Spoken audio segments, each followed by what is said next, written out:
లలితస్కందము కృష్ణమూలము సుఖాలాపాభిరామంబు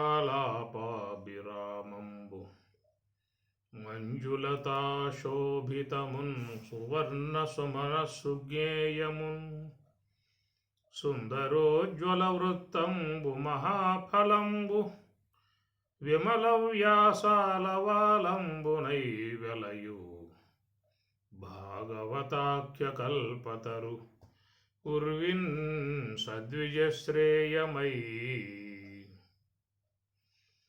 శారద నీరదేందు ఘనసార పటీర మరాళ మల్లికాహార తుషారపేన రజతాచలకాశ పనీష కుందమందార సుధాపయోదిశిత తామర సామర వాహిని శుభాకారత నొప్పు నిన్ను మది గానగనెన్నడు గల్గు భారతి గానగనెన్నడు గల్గు భారతి భాగవతము తెలిసి పలుకుట చిత్రంబు శూలికైన దమ్య శూలికైన విభుదవరుల వలన విన్నంత కన్నంత తెలియవచ్చినంత తేటపరతు తెలియవచ్చినంత తేటపరతు. కృష్ణాష్టమి వేడుకలను పురస్కరించుకొని కృష్ణ పరమాత్మల వారి దివ్య లీలలను అధ్యయనం చేస్తున్నటువంటి అంశము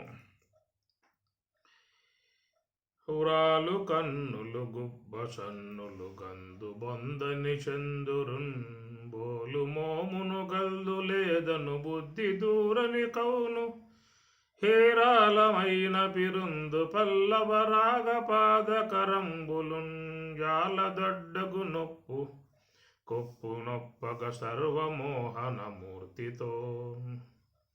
సర్వమోహనమూర్తితో.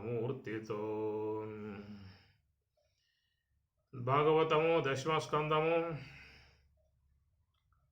పూతన వధ అనేటువంటి ఘట్టాన్ని మనం అధ్యయనం చేసుకోవడం జరిగింది. స్వామివారు ఏ యొక్క ధర్మ సంస్థాపనార్థమై లోకంలోకి వచ్చారో అట్టి ఆ ధర్మ సంస్థాపన కార్యక్రమాన్ని పూతన అనేటువంటి ఆమెతో స్వామివారు ఆరంభం చేశారు. స్వామివారి అవతారాలలో విశేషముగా ఉండే అవతారాలు రెండు రామకృష్ణ అవతారములు అన్నారు. హరే రామ రామ రామ హరే హరే, హరే కృష్ణ కృష్ణ కృష్ణ హరే హరే.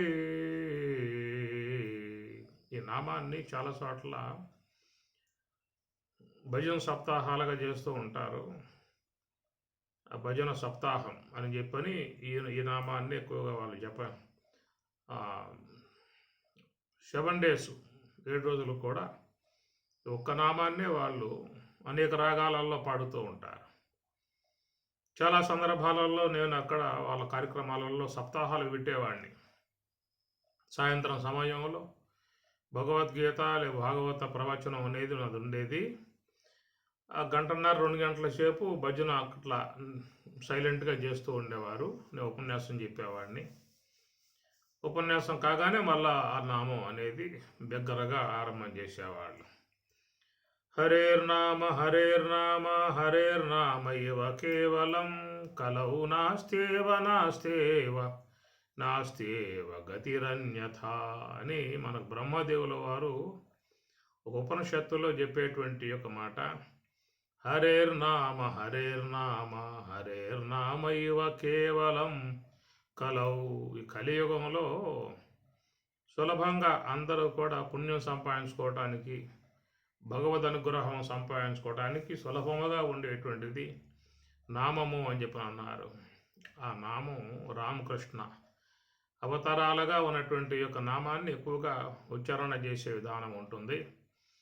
అయితే ఇంటర్నేషనల్ లెవెల్లో డెవలప్ అయినటువంటి హరే కృష్ణ అనేటువంటి చక్కటి సంస్థ వాళ్ళు కూడా ఇదే నామాన్ని జపం చేసే విధానం ఉంటుంది. అయితే వాళ్ళు ముందు కృష్ణుని పెడతారు, తర్వాత రావుని పెడతారు. హరే కృష్ణ కృష్ణ కృష్ణ హరే హరే, హరే రామ రామ రామ హరే హరే అని. నిజంగా మా సంస్థలో అందరూ కూడా నిశ్చలంగా ఆ నామాన్ని జపం చేస్తూ ఉంటారు. మరి ఎవరు వెళ్ళినా కానీ అక్కడ వాళ్ళకి ఆ నామాన్ని అలవాటు చేస్తారు. ఎవరైనా ఇస్కాన్ టెంపుల్కి పోతే హరే కృష్ణ, ఇస్కాన్ టెంపుల్కి పోతే వాళ్ళు తప్పనిసరిగా ఆ నామం జపించే రావాల్సి ఉంటుంది బయటికి. ఆ విధంగా పోగానే లోపలికి 108 సార్లు ఆ నుంచోబెట్టి ఆ నామాన్ని జపింపజేసి పంపిస్తూ ఉంటారు. ఆ రూపకంగా చాలామందికి కూడా ఆ నామం అలవాటైపోతుంది. ఒకసారి చెప్తే మనసులో పడిందా అని చెప్పానంటే ఇక ఆ నామాన్ని వాళ్ళు జపించుకునే విధానం ఏర్పడుతుంది. ఒకసారి కనుక మనసులో పడాలి, పడిన తర్వాత వాళ్ళు ఇక దాన్ని వదిలిపెట్టరు.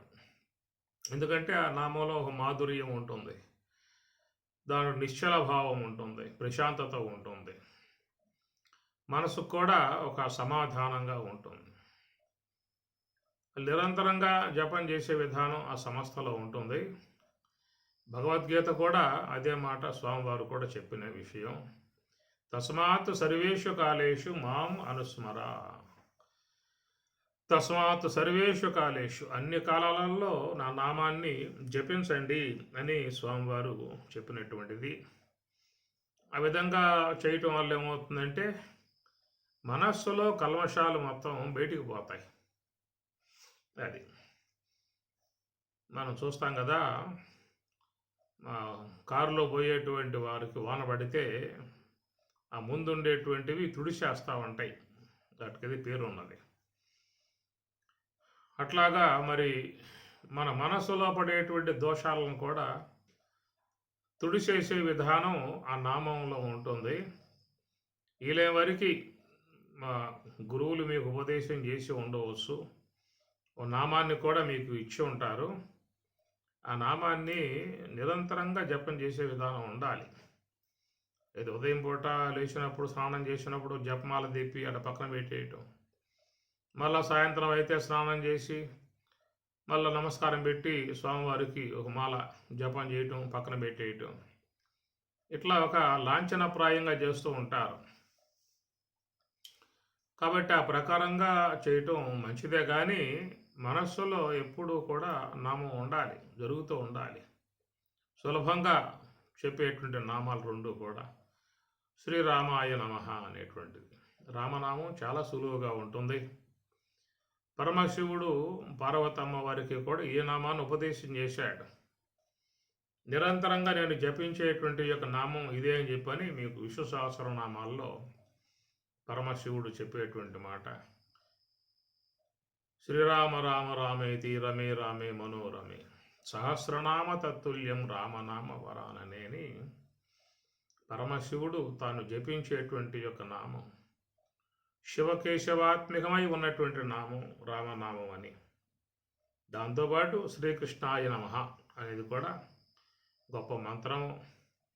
ఈ ప్రకారంగా మరి చూసినట్లయితే ఆ జపం అనేటువంటిది నిత్య జీవితంలో కూడా చేయగలిగే అలవాటు కూడా చేసుకోవాలి. మనం కూర్చున్నా, నుంచున్నా, నడుస్తూ ఉన్నా, షాపులో ఉన్నా, ఎక్కడ ఉన్నా కానీ మనస్సులో ఆ జపం ఉన్నట్లయితే వేరే కలతలు కానీ, దుఃఖాలు కానీ, బాధలు కానీ, అశాంతి కానీ, జీవితంలో ఏ ఉన్నా కానీ అవి వచ్చే అవకాశాలు ఉండవు. ముఖ్యంగా మనస్సులో ప్రవేశించినప్పుడే దానివల్ల చాలా బాధ కలిగే అవకాశం ఏర్పడుతుంది. అందుచేత భగవంతుడు మనకు మంచి అవతార విధానములుగా 2 నామములు విశేషముగా వచ్చినటువంటివి. అందువల్ల భాగవతం అనేటువంటిది సమస్త మానవాళిని బాగు చేయటానికి ఏర్పడ్డటువంటిది భాగవతము. దాంట్లో ప్రధానంగా చాలా భక్తుల చరిత్రలు చాలా ఉన్నాయి. భగవంతుని విశేషాలు చాలా కొనియాడటం జరిగింది. దశమస్కందంలో ప్రధానంగా కృష్ణ పరమాత్మ స్వామివారి యొక్క జీవిత విశేషాలు, స్వామివారి యొక్క దివ్య లీలలు, మహిమలు అన్నీ కూడా మనకు దశమస్కందంలో గోచరిస్తాయి. సరే, ఈ ప్రకారంగా ఆకాశవాణి చెప్పినటువంటి యొక్క ఉదంతాన్ని ఆధారంగా చేసుకుని కంసుడు తన బ్రతుకును కాపాడుకోవటానికి తాను చేస్తున్నటువంటి విధానము. మరి ఆ తర్వాత జగన్మాత కూడా ఆమె కూడా చెప్పేసింది, నిన్ను చంపేవాడు ఫలానా చోట దిగుతూ ఉన్నాడు, పెరుగుతూ ఉన్నాడు అని చెప్పిన విషయం చెప్పడంతో అక్కడి నుంచి తన జాగ్రత్త తాను చేసుకోవటానికి అన్ని ప్రయత్నాలని ఆరంభించాడు. ముందుగా తన యొక్క స్నేహితులై ఉన్నటువంటి వాళ్ళతో కూడా మంత్రాలు జరిపాడు. జరిపిన తర్వాత మరి శత్రుశేషాన్ని, రుణశేషాన్ని, అగ్నిశేషాన్ని ఉంచకూడదు అనేది లోకంలో ఒక సామెత. కనుక తన శత్రువై ఉన్నటువంటి యొక్క అతను తప్పించుకొని వెళ్ళాడు. ఇంత కాపలా ఉన్నప్పటికీ కూడా కళ్ళు కప్పి ఏ మాయ చేశాడో కానీ మొత్తం నా మాయను జయించి తన మాయతో మరి బయటపడ్డాడు. ఎక్కడో ఎదుగుతూ ఉన్నాడని చెప్పిన విషయం తెలుసుకొని మరి ఆయన యొక్క జాడ తెలుసుకోవటానికై పోతన అనేటువంటి ఆమెను ముందుగా పంపటం జరిగింది. ఆమె పల్లెలు పట్టణాలు తిరుగుతూ చివరికి కృష్ణ పరమాత్మ ఉన్నటువంటి తావు తెలుసుకొని అక్కడ ఆ పూటతో ఆయన కార్యాన్ని ముగింపజేద్దామని చెప్పి ఉద్దేశంతో బయలుదేరిపోయినటువంటి పోతన చివరికి తానే మరి తన జీవితాన్ని ముగింపజేసుకుని పోవాల్సిన పరిస్థితి ఏర్పడింది. ఈ ప్రకారంగా రాక్షసులు అనేటువంటి వారు ఆ కాలంలో విస్తృతంగా ఉన్నటువంటి విధానం. రాక్షసులు అంటే మరి అకారణ వైరాలు పెట్టుకునేవాళ్ళు, ఇతరులను బాధించటము, హింసించటము, చంపటము, ఘోర కార్యాలు, అకృత్య కార్యాలు చేసే విధానముగా ఉన్నటువంటి వారిని రాక్షసులు అనేదిగా మనం చెప్పడం జరుగుతూ ఉన్నది. దేవతలు అంటే ఉపకారం చేసేటువంటి విధానంగా ఉన్నటువంటి వాళ్ళని దేవతలు అని, అకారణ వైరాలతో ఇతరులను బాధించటము, హింసించటము ఇలాంటివన్నీ కూడా చేసేటువంటి వారిని రాక్షసులు అని. అలాంటి రాక్షస వర్గం కంసుని వద్ద ఉన్నది. వాళ్ళల్లో ఒక పోతన అనేటువంటి ఆమె మరి వేరే రూపాన్ని సంతరింపజేసుకుని వికృతాకారమై ఉన్నటువంటి యొక్క దానిని మరుగుపరచి తన యొక్క మాయా ప్రభావంతో ఒక సుందర రూపమై ఉన్నటువంటి ఆకారంగా రావటం అని చెప్పని. ఈ ప్రకారంగా చూస్తే ఇన్ని మాయలు ఇవి సంపాదించుకోవటం అంటే సామాన్య విషయం కాదు. అది పుట్టుకతో వచ్చేటువంటివి కావు.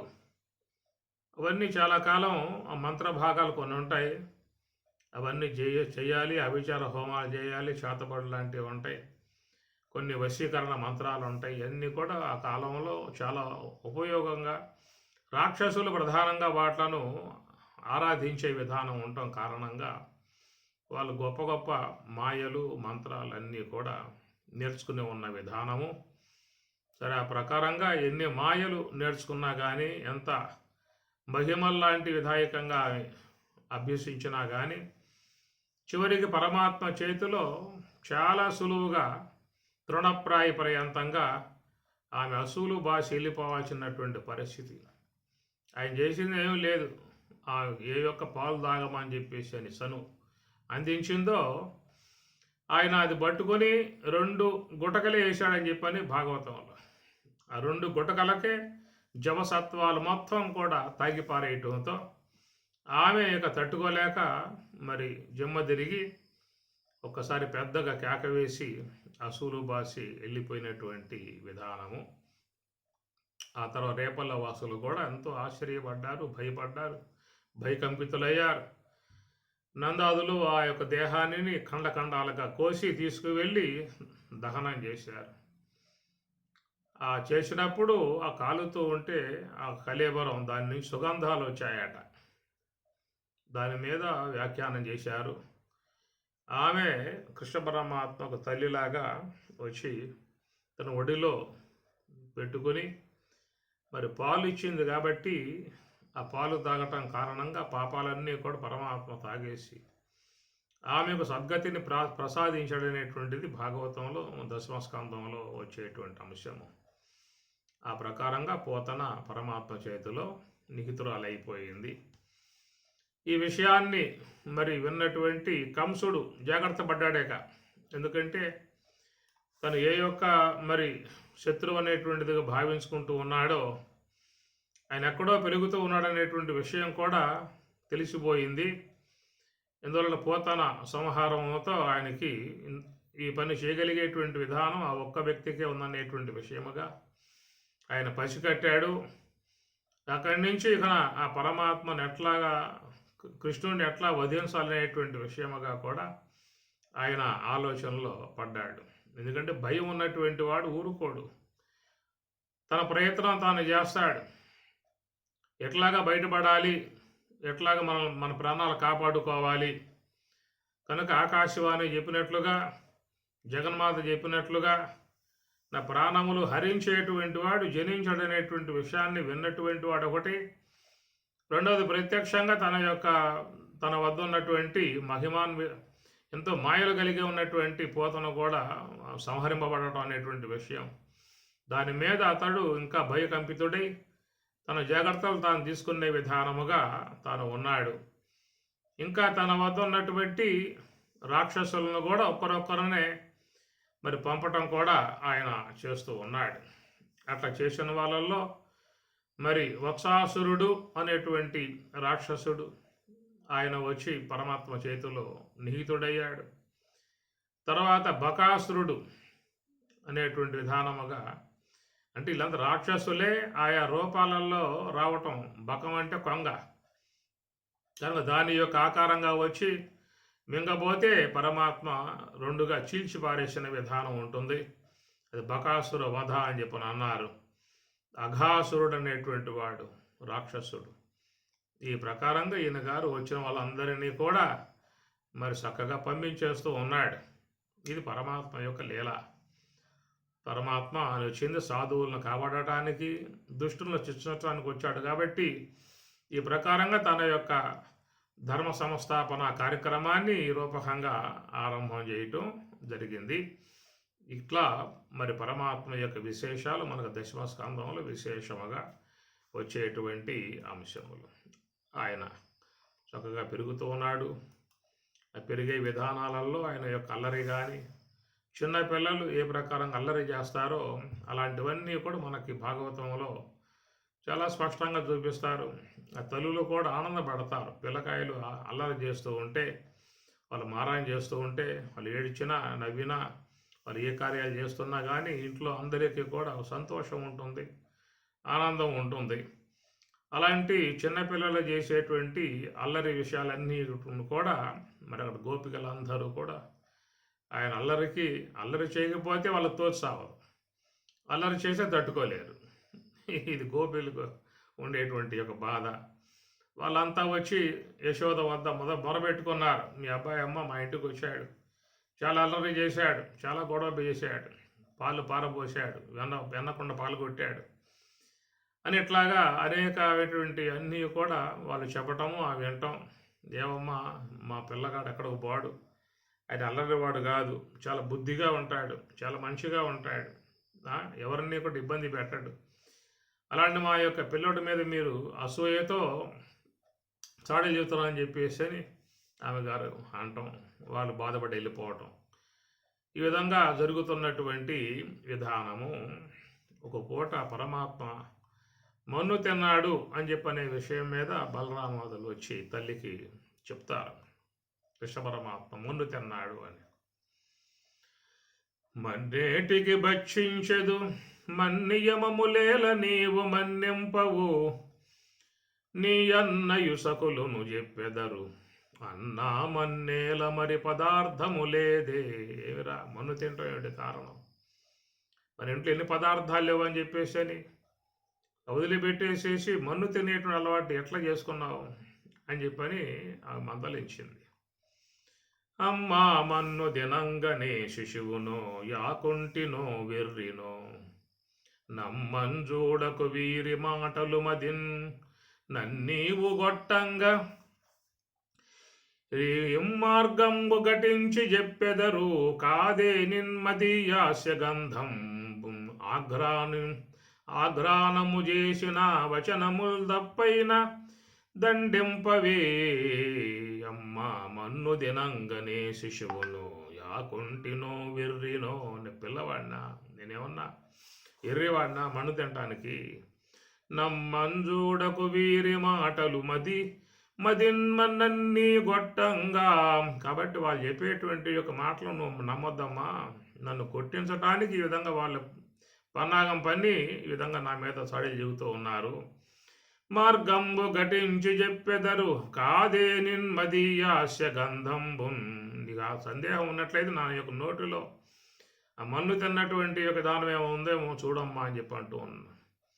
ఆఘ్రానము చేసిన వచనములు తప్పైన దండింపవే. నేను చెప్పేటువంటి యొక్క మాటలు ఏదైనా తప్పు ఉన్నట్లయితే దండించమ్మా, దానికి ఏమన్నా తల్లివి కదా నువ్వు, మన్ను తినలేదని చెప్పేసి నేను అన్నప్పుడు నోరు తెరవమని చెప్పింది. నోరు తెరిశాడు. ఆ లతాంగికనుంగొనే బాలుని ముఖమందు జలది పర్వతవన భూగోళ శిఖి తరణి శిశి దిక్పాలాది కరండమైన బ్రహ్మాండంబున్. ఆ ప్రకారంగా నోరు తెరిచి ఆ పరమాత్మ చూపించటంతో తన యొక్క నోటి యందు సకల బ్రహ్మాండములో కూడా కనబడేటువంటి విధానముగా ఆమెకు తన దివ్యత్వమును తల్లికి ప్రథమముగా తన మహిమాన్వితమై ఉన్నటువంటి యొక్క విశ్వ బ్రహ్మాండ రూపాలని తల్లికి ముందు చూపించిన విధానము. భాగవతంలో ఇలాంటి సంఘటనలు చాలా సందర్భాలలో వస్తూ ఉంటాయి. ఉద్ధవుడు ఆయన కూడా పరమాత్మ యొక్క దివ్యమై ఉన్నటువంటి విశ్వరూపాన్ని దర్శించినటువంటి సందర్భము. మరి ఆ తర్వాత కాలములో యుద్ధ సందర్భంలో అర్జునుడు దర్శించినటువంటి విధానము. తర్వాత రాయబార నిమిత్తము వెళ్ళినప్పుడు అక్కడ కౌరవులు పరమాత్మను చంపటానికి పూనుకున్నప్పుడు ఆయన తన యొక్క విశ్వరూపాన్ని దర్శించినప్పుడు ప్రదర్శించినప్పుడు భీష్మాదులు మరి యుధురాదులు అందరూ కూడా చూసి సంతోషపడతారు. వారు ఆనందపడుతూ ఉంటే అట్టి ఆనంద సంబంధ అంశాన్ని ఎన్నటువంటి ధృతరాష్ట్రుడు కూడా ఆ విశ్వరూపాన్ని చూస్తానికి మరి ఆయన ఉత్సుకత చూపించినప్పుడు పరమాత్మ నేత్ర ప్రదానం చేస్తాడు. నేత్రములు ప్రసాదించగా ఆ నేత్రాలతో ధృతరాష్ట్రుడు ఆ దివ్య రూపాన్ని దర్శించడం అనేటువంటిది మనం భారతంలో చూస్తాము. కాబట్టి ప్రకారముగా భగవంతుడు తన యొక్క దివ్య లీలా విధాయకాలని చూపిస్తున్నటువంటి ఆ లతాంగి కనుంగొనే బాలుని ముఖమందు జలధి పర్వతవన భూగోళ శిఖి తరణి శిశి దిక్పాలాది కరండమైన బ్రహ్మాండంబున్. ఈ సమస్త బ్రహ్మాండాలన్నిటినీ కూడా తన నోటి యందే స్వామివారు చూపించగా కలయో వైష్ణవమాయయో ఇతర సంకల్పార్థమో సత్యమో తలపన్నేరకయున్న దాననో యశోదాదేవిగాను పరస్థలమో బాలకుడెంత ఈతని ముఖస్తంభై అజాండంబు ప్రజ్వలమై యుండుటకేమి హేతువో మహా ఆశ్చర్యంబు చింతింపగన్ కలయో వైష్ణవమాయయో ఇతర సంకల్పార్థమో సత్యమో. ఈ విధముగా ఆయన నోటి యందు సమస్త బ్రహ్మాండాలు చూపుతూ ఉంటే ఆమె ఆశ్చర్యపోయింది. ఇది కళ లేకపోతే వాస్తవమా? వైష్ణవమాయయో ఇతర సంకల్పార్థమో సత్యమో దళపన్నేరకయున్న దాననో. ఏమి ఆలోచించడానికి అవకాశం కుదరటం లేదు. మరి చిన్న బాలుడెక్కడ ఆయన నోటి యందు సమస్త బ్రహ్మాండాలన్నిటిని కూడా ఇమిడుచుకోవటం ఏమిటి? యశోదాదేవిగాను పరస్థలమో బాలకుడంత ఈతని ముఖస్తంభై అజాండంబు ప్రజ్వలమై అజాండంబు. సమస్త బ్రహ్మాండాలన్నిటి అన్నీ కూడా ఆయనకు ముఖస్థలమునందు నోటి యందు కనబడుతున్నటువంటి దృశ్యాన్ని చూసి ఆమె ఆశ్చర్యపోయింది. ఏమి హేతువో మహాశ్చర్యంబు చింతింపగన్. సర్వేశ్వరుడు, జగన్నాటక సూత్రధారి, మాయాపతి, భగవంతుడు కనుక కృష్ణం వందే జగద్గురుం. ఆయన జగత్తుకే గురువు, జగన్నాథుడు జగద్గురువు, ఆది గురువు. సమస్త మానవాళి అందరికీ కూడా ఆయనే గురువు. గురువునాం గురువు, గురువులకు గురువు ఆయనే. ఎందుకంటే ఆ ఈశ్వరుడే లోకానికి సమస్త వేదవాంగ్మయంతి కూడా ప్రసాదించాడు. ఆ వేదముల ఉపనిషత్తులను ప్రసాదించింది ఆయనే. సర్వస్య చాహం హృది సన్నివిష్టః మత్తః స్మృతిర్జ్ఞానం అపోహనంచ వేదైశ్చ సర్వైః అహం వేదవేద్యః సర్వస్య చాహం హృది సన్నివిష్ట. సమస్త మానవ హృదయాలలో నేను ఉన్నాను అన్నాడు. మత్త స్మృతిర్జ్ఞానం అపోహనంచ. నా వల్లే జీవులకు స్మృతి, అలా జ్ఞాపక శక్తి వస్తూ ఉన్నది. జ్ఞానం కూడా నా వల్లే కలుగుతుంది వాళ్ళకి. అపోహనం, మరుపు కూడా నేనే ఇస్తూ ఉన్నాను. సమస్త మానవుల హృదయాలలో ఉన్నటువంటి, సమస్త జీవుల హృదయాలలో ఉన్నటువంటి యొక్క నేను, నా వలననే జ్ఞానము, స్మృతి, మరుపు అన్నీ కూడా ఇస్తూ ఉన్నాను. వేదైశ్చ సర్వైః అహం వేదవేద్యః. సమస్త వేదవాంగ్మయం అంతయు కూడా నాకు తెలుసు. లోకానికి వేదాంతకులతో, లోకానికి వేదాంతాన్ని నేను అందించినటువంటి వాడను. ఉపనిషత్తులను ప్రసాదించినటువంటి ఆయన ఆ సర్వేశ్వరుడు. ఆ ఉపనిషత్తులు అనేటువంటివి అర్థం కావేమో ఎల్లకి అనేటువంటి విధానములో ఆయనే సాకారమూర్తిగా వచ్చి ఉపనిషత్తుల యొక్క సారాన్ని తిరిగి మరల భగవద్గీత రూపముగా మనకు ఆయన అందించినటువంటిది. కాబట్టి కృష్ణం వందే జగద్గురుం అన్నారు. కాబట్టి జగద్గురు అనేటువంటి యొక్క పదం కృష్ణ పరమాత్మల వారికి వాడటం జరుగుతుంది. అదే ప్రకారంగా తర్వాత కాలంలో శంకరాచార్యుల వారు జగద్గురు, శంకరాచార్యుల వారు అనేటువంటి మాట, మరి జగద్గురు లక్ష్మణార్యులు అనేటువంటిది.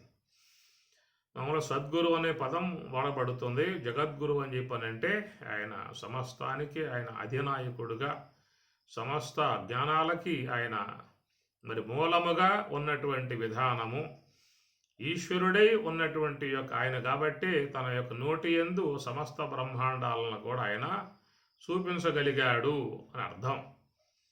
అదే ప్రకారముగా మరి మహాత్ములు కూడా పరమాత్మలాగా ఈశ్వరాంశ కలిగి ఉన్నటువంటి వారు, మహాత్ములుగా చెప్పేటువంటి పూజ్య మహాత్ములు, స్వరాజ్యాశ్రమ లోక గురువులు, తదితర మహర్షులు, యోగులు అందరూ కూడా పరమాత్మ అంశ కలిగి ఉన్నటువంటి వారు, ఈశ్వరాంశ కలిగి ఉన్నటువంటి వారు. కాబట్టి జగద్గురు వేదాంత లక్ష్మణార్యులు కూడా ఆయన బ్రహ్మాండమునందే సమస్త వేదశాస్త్రం అంతయు కూడా బోధించినటువంటి విధానము. కంఠాదదాస్తు పిండాండే ఊర్ధ్వం బ్రహ్మాండమేవ చ బ్రహ్మాండే మధ్యమస్థానే ఆత్మానం సూచింతయేతు. కంఠాదదాస్తు పిండాండే, కంఠమునకు దిగువ భాగములో పిండాండము అన్నారు. ఊర్ధ్వం బ్రహ్మాండమేవ చ, కంఠము నుండి పై భాగము దాన్ని బ్రహ్మాండము అన్నారు. బ్రహ్మాండే మధ్యమస్థానే ఆత్మానం సూచింతయేతు. బ్రహ్మాండము యొక్క మధ్య భాగము నాసిక అనగా హంస సంచారం కలిగి ఉన్నటువంటి స్థలములోనే ఆత్మానం సూచింతయేతు, ఆత్మను అక్కడ ఆరాధించే విధానము అన్నారు. ఇలాంటివన్నీ కూడా మనకి మహాత్ములు, గురువులు చెప్పాలే తప్ప మనకు గోచరించే అంశాలు కాదు. మన శరీరాన్ని వాడుకుంటూ ఉన్నాం, ఇంద్రియాలను వాడుకుంటూ ఉన్నాం, కానీ దాని యందు ఉన్నటువంటి ఆధ్యాత్మికత విలువలు, ఆధ్యాత్మికం యొక్క గొప్పతనం అది ఎవరికీ లోకంలో తెలిసేటువంటి యొక్క అంశము కాదు. ఏ ప్రకారముగా యశోదామాతకు కృష్ణ పరమాత్మలో తన యొక్క నోటి యందే సమస్త బ్రహ్మాండాలు గోచరింపజేసినట్లుగా మహాత్ములై ఉన్నటువంటి యొక్క జ్ఞానులు, యోగులు, ఋషులు అనేటువంటి వారు మాత్రమే మనలో మన యందే సమస్త విద్యలన్నీ కూడా సమస్త మరి ఆ ఆధ్యాత్మిక తత్వం అనేటువంటిది ఉందనేటువంటి విషయాన్ని వాళ్ళు మనకు చూపిస్తారు, చెప్పి చక్కగా అనుభవంలోకి తీసుకొస్తారు. కాబట్టి కంఠం యొక్క దిగువ భాగం అది పిండాండము అన్నారు, కంఠం యొక్క పై భాగము బ్రహ్మాండము అన్నారు. బ్రహ్మాండమునందే సమస్త వాంగ్మయమంతయు కూడా ఇక్కడే ఉన్నది అని చెప్పి అన్నారు. కాబట్టి ఈ విషయాలు మనకు స్వామివారు బ్రహ్మాండ విచారము అనే ఒక అంశం చెప్పుకొచ్చారు. రెండవది ఏకస్థాన నిరూపణ అనేది కూడా చెప్పుకొచ్చారు. అది ఆపో స్థలమునందే సమస్త వేద వాంగ్మయమంతయు కూడా ఆపో స్థలమునందే చెప్పడం జరుగుతుంది. మరొకటి బ్రహ్మాండ విచారము అని చెప్పని, బ్రహ్మాండము అంటే కంఠం యొక్క పై భాగాన్ని బ్రహ్మాండము అని చెప్పని అంటారు. సామాన్యంగా బ్రహ్మాండము అన్నప్పుడు మన ఎదురుగా కనపడేటువంటి విశ్వ జగత్తు, ఈ విశ్వ జగత్తు అంతటిని కూడా బ్రహ్మాండము అని చెప్పని అంటారు. కానీ ఇక్కడ చూసినట్లయితే అంతరార్థ విషయంలో కంఠం యొక్క ఈ శిరస్సు యొక్క భాగాన్నే బ్రహ్మాండము అన్నారు. అండము అంటే గుడ్డు, బ్రహ్మ అంటే బ్రహ్మము యొక్క అండము. అండములాగానే ఉంటుంది శిరస్సు కూడా. కనుక అక్కడ మరి ఈ యొక్క బ్రహ్మ సంబంధమై ఉన్న విచారం అంతా కూడా మీకు కంఠం యొక్క పైభాగమునే తెలియజేయాల్సి ఉంటుంది. అనగా ఆపో స్థలము, ఆకాశ స్థలము, అగ్ని స్థలము, పృథివీ స్థలము, వాయుస్థలం అని చెప్పిన 5 భాగాలు కదా, 5 అంశాలు కదా. ఆపో స్థలము అన్నారు, నోటి యొక్క స్థలం ఆపో స్థలము అన్నారు, చెవి యొక్క స్థలం ఆకాశ స్థలము అన్నారు, నేత్రము అగ్ని స్థలము అన్నారు, గ్రాణము పృథివీ స్థలము అన్నారు, వాయువు అనేటువంటిది కంఠస్థలము అని చెప్పని ఇక్కడ ఈ బ్రహ్మాండమునందే ఈ పంచభూతాలను వర్ణన చేయటం లాంటిది మనకి కనబడుతుంది. ఇది ఉపనిషత్తులలో కూడా చెప్పినటువంటి యొక్క అంశమే. శ్రోత్రం ఆకాశే, వాయువు త్వక్కు, అగ్నిచక్షు అప్సు జిహ్వా, పృథివ్యాం ఘ్రాణమితి అని అన్నారు. కాబట్టి బ్రహ్మాండం కంఠం యొక్క పైభాగమునందే సమస్త బ్రహ్మాండ విచారమంతా ఉన్నది. ఎందుకంటే లోకంలో మానవులు ఈ బ్రహ్మాండం యొక్క అంశాన్ని అనుభవరూపకంగా తెలుసుకోవాలని చెప్పన్నట్లయితే ఈ కంఠం యొక్క పైభాగమునందే ఉన్నాయి జ్ఞానేంద్రియాలు. కాబట్టి జ్ఞానేంద్రియములకు విషయమై గోచరించేటువంటిది మన ఎదురుగా ఉన్నటువంటి యొక్క విశ్వ బ్రహ్మాండమంతయు కూడా మన గోచరించే విధానము కంఠం యొక్క పైభాగమే తప్ప కంఠమునకు దిగువ భాగముగా పోయినట్లయితే తెలుసుకోవడం అనేటువంటి అంశం ఉండదు. కంఠం యొక్క పైభాగము సాత్విక అంశము, కంఠం యొక్క దిగువ భాగం రజోగుణ అంశము, నాభి యొక్క దిగువ భాగం తమో గుణాంశము ఒక అర్థంగా చెప్పినట్లయితే. ఎందువల్లంటే కర్మ యొక్క రజోగుణం అని చెప్పనగా కర్మ విధానం. రజ కర్మణి భారత, రజస్సు ఏం చేస్తుందని చెప్పనంటే క్రియా విధానం రజస్సు చేస్తుంది. అందువల్ల కంఠం యొక్క దిగువ భాగం అంతా యొక్క పిండాండమునందు కర్మాగారం అంటారు. అనగా శరీరం అనేటువంటిది బతకాలని చెప్పన్నట్లయితే ఆ బ్రతుకుకి సంబంధించినటువంటి యొక్క అంశాలు మీకు కంఠం యొక్క దిగువ భాగములో ఉన్నాయి.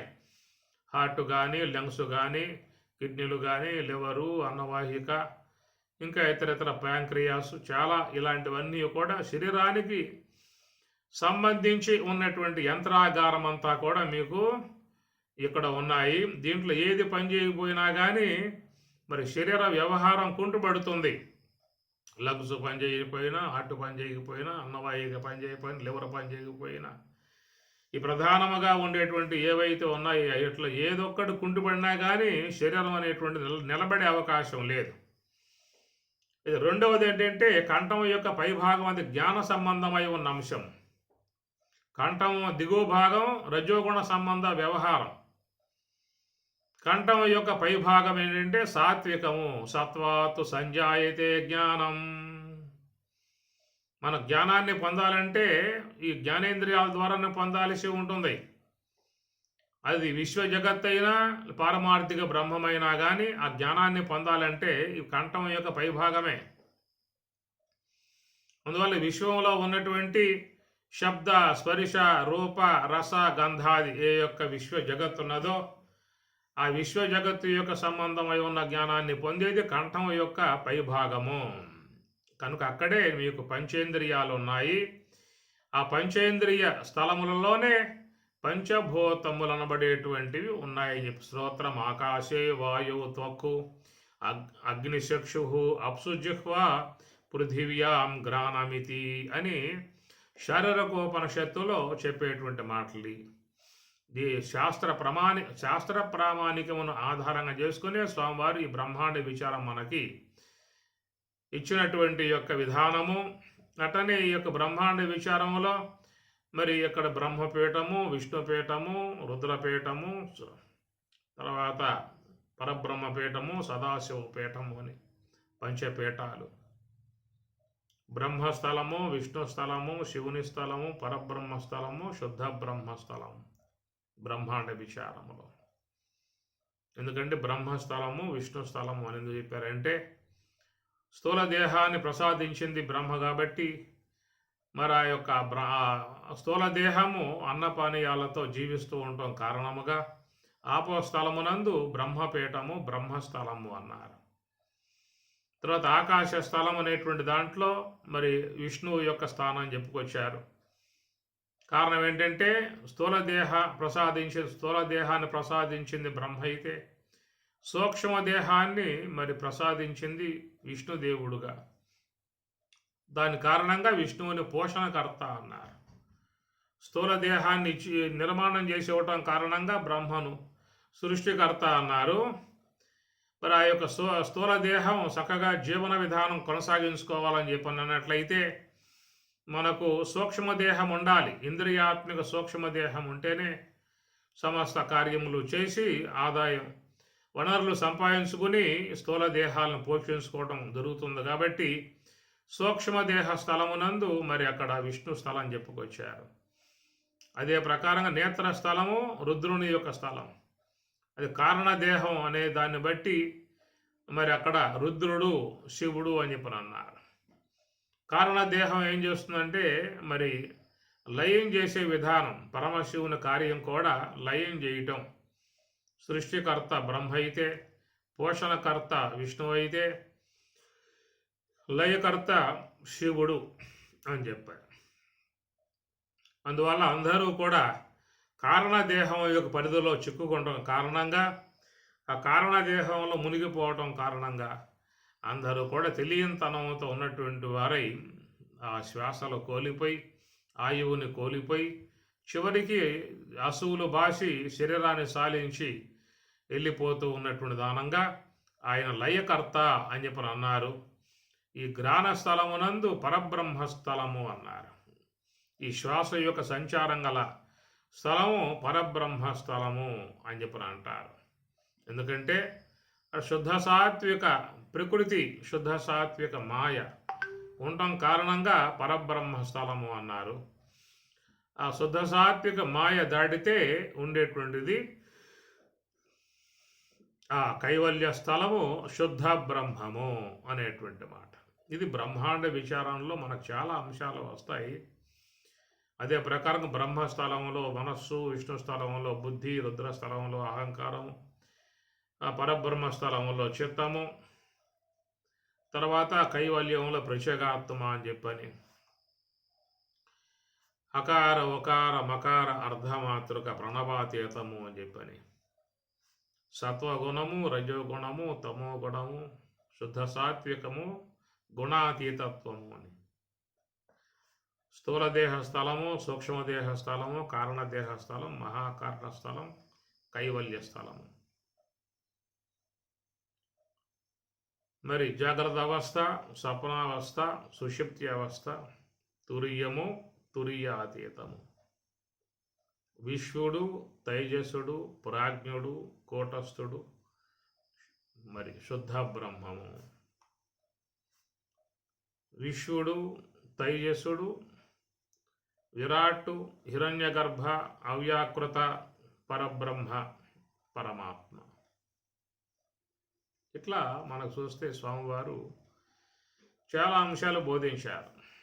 సజ్జోజాత ముఖము, వామదేవ ముఖము, అఘోర ముఖము, తత్పురుష ముఖము, ఈశాన్య ముఖము అంతా కూడా బ్రహ్మాండమునందే మీకు తెలియజేసినటువంటి అంశము.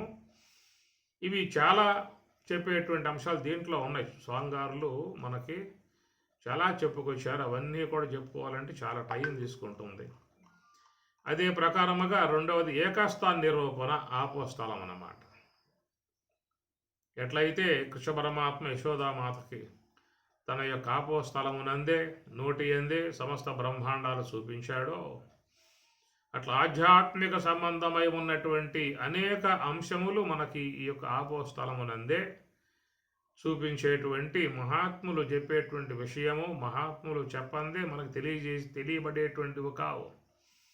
ఏ ప్రకారము కృష్ణ పరమాత్మ యశోదమాతకు చూపించాడో కన్నా తన నోటి యందు, అలాగా గురువులు మనకి ఈ యొక్క బ్రహ్మ విద్యా సంబంధమై ఉన్నటువంటి యొక్క అంశములు వాళ్ళు తెలియజేసి మనకు స్పష్టంగా మనసుకు వచ్చేట్లుగా చూపించే విధానం గురువులు చేస్తారు. దీన్ని ఆపోస్థలము అన్నారు. ఆపోస్థలమునందే సమస్త బ్రహ్మాండాలన్నీ కూడా ఇక్కడే ఉన్నాయనేటువంటి మాట. ఇది ప్రాదేశమాత్ర పురుషుడు అనేటువంటి విషయం మనకు చెప్తారు. సయ ఏషోంతర్హృదయ ఆకాశః తస్మిన్ అయం పురుషో మనోమయః అమృతమయః హిరణ్మయః అంతరేణ తాలుకే అని మన తైత్రీయోపనిషత్తులో చెప్పేటువంటి మాట. సయ యహ ఏషః అంతర ఆకాశః తస్మిన్ దానియందు అయం పురుషః ఈ పురుషుడు ఈశ్వరుడు మరి చిన్మయ జ్యోతిర్మయ అమృతమయ అంతరేణ తాలుకే. తాలువలంటే దవడలు. దవడల యొక్క అంతర్భాగమునందు ఉన్నటువంటిది ఈ ఆపోస్థాన సంబంధ విచారణ. ఇక్కడే మరి మూలాధార స్వాదిష్టాన మణిపూరక అనాహత విశుద్ధ ఆజ్ఞ సహస్రారాది చక్రాల అన్నీ కూడా మీకు ఆపోస్థలమునందే చెప్పే విధానం ఉంటుంది. ఇటు ఆపోస్థలమునందే మరి ప్రాదేశ మాత్ర పురుషుడగు ఈశ్వరుడు ఉన్నటువంటి విధానము. అటు ప్రాదేశ మాతృ పురుషుడగు ఈశ్వరుడు ఉన్నటువంటి ఆ స్థలమునందే సమస్త వేదవామయమంతియు కూడా శబ్ద బ్రహ్మం ఇక్కడి నుంచి వెలువడుతుంది. శబ్ద బ్రహ్మని నిష్ణాత పరం బ్రహ్మాది గచ్చది. ఈ శబ్ద బ్రహ్మం అన్నారు. గ్రానములో సంచరించేటువంటి యొక్క హంసను శబల బ్రహ్మము అన్నారు. ఈ శబ్ద బ్రహ్మం శబల బ్రహ్మం ఆగింది అంటే ఉండే శుద్ధ బ్రహ్మం. అది మహాత్ములు యోగ సమాధిలో మరి శుద్ధ బ్రహ్మమును వాళ్ళు దర్శిస్తూ ఉన్నారు. మొత్తం 3 మనకు చెప్పేటువంటి శుద్ధ బ్రహ్మము, శబల బ్రహ్మము, శబ్ద బ్రహ్మము అని. అందువల్ల మహాత్ములు భగవద్గీత, ఉపనిషత్తులు, వేదశాస్త్రాలు, వేద పఠనము అన్నీ కూడా వాక్కు ద్వారానే మనకి అందిస్తూ ఉన్నారు. సమస్త వేద వాంగ్మయం అంతయు కూడా వాక్ ద్వారా కూడా మనకు వెలువడుతూ ఉన్నది. వాగ్ఝరి, దాన్నే జ్ఞానగంగా. జ్ఞాన ప్రవాహ విమలాది గంగా సాకాశికాహం నిజబోధ రూప. జ్ఞాన ప్రవాహ విమలాది గంగా, నిర్మలమై ఉన్నటువంటి గంగ ఏమిటంటే జ్ఞాన గంగా అన్నారు. గీతా గంగోదక స్నానం. గీతా గంగలో స్నానం చేసినటువంటి వాళ్ళకి సమస్త మాలిన్యాలు పోతాయి. కాశీలో ఉన్నటువంటి గంగలో స్నానం చేసినట్లయితే వాళ్ళకు శరీర సంబంధమై ఉన్నటువంటి రుగ్మతలు పోతాయి. కానీ సూక్ష్మ దేహములో చేరి ఉన్న కల్మషాలు పోవాలని చెప్పని అంటే గీత గంగోదక స్నానం, ఆ గీత అనేటువంటి గంగలో స్నానం చేయాలి. ఈ ప్రకారముగా మనకి ఆ యొక్క మహాత్ముల నోటి నుంచి ఉపనిషత్తులు, బ్రహ్మసూత్రములు, భగవద్గీత, వివేక చూడమని, మహావాక్య దర్పణం, ఉపదేశ సాహసరి, వేదాంత పంచదశి, నైష్కర్మ్య సిద్ధి, వృత్తి ప్రభాకరం, వృత్తి రత్నావళి, వృత్తి చంద్రోదయం ఇత్యాది గ్రంథాలు ఎన్నో ఉన్నటువంటివన్నీ కూడా మీకు మహాత్ములు తమ యొక్క ఆపోస్థలము నుంచే, నోటి నుంచే ఆ శబ్ద బ్రహ్మమును వెలువరింపజేస్తూ ఉన్నారు. శబ్ద బ్రహ్మని నిష్ణాత పరం బ్రహ్మాది గచ్చది. ఎవరైతే ఈ ప్రకారంగా గురువుల ద్వారా వారి యొక్క ఆపోస్థలము నుంచి, నోటి నుంచి వెలువడేటువంటి యొక్క జ్ఞాన సంబంధమై ఉన్నటువంటి యొక్క అంశాలన్నీ బాగా చక్కగా మంచిగా అధ్యయనం చేసి ఉన్నటువంటి వారు మరి తనలోనే ఆ విశ్వేశ్వరుని దర్శించుకునే అవకాశం కలుగుతుంది.